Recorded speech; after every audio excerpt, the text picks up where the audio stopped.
কেউ যদি এই ব্যবসা আয় উন্নতি বৃদ্ধি করতে চায় তাহলে এই তাবিজটি লিখে মাদুলিতে ভরে যদি সঙ্গে ব্যবহার করে তাহলে কিন্তু তার অধিক মুনাফা এবং আয় উন্নতি হবে, তার বেচাকেনা হবে।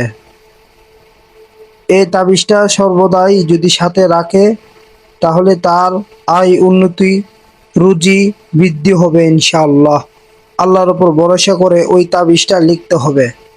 তাবিজ লেখার নিয়ম: প্রথমে পাক পবিত্র হয়ে শরীরের মধ্যে সুগন্ধি ব্যবহার করে বৃহস্পতিবার রাত্রে এই নকশাটি সাদা একটি কাগজের মধ্যে লাল কলম দ্বারা লিখতে হবে।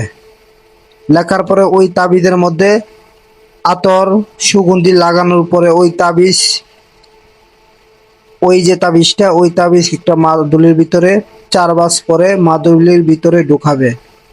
ঢুকানোর পরে যদি শরীরের মধ্যে ব্যবহার করে, ছেলে হলে ডান হাতে কিংবা কোমরের মধ্যে, বা যদি মেয়ে হয় বাম হাতে এবং কোমরের মধ্যে লাগতে পারে, ইনশাআল্লাহ আয় উন্নতি বৃদ্ধি হবে। আল্লাহর উপর ভরসা করে ওই নকশাটা আপনারা লিখতে পারেন। আমি অনুমতি দিয়ে দিলাম। ভিডিওটা শেয়ার করে দিবেন, চ্যানেলটি সাবস্ক্রাইব করে দিবেন। ধন্যবাদ।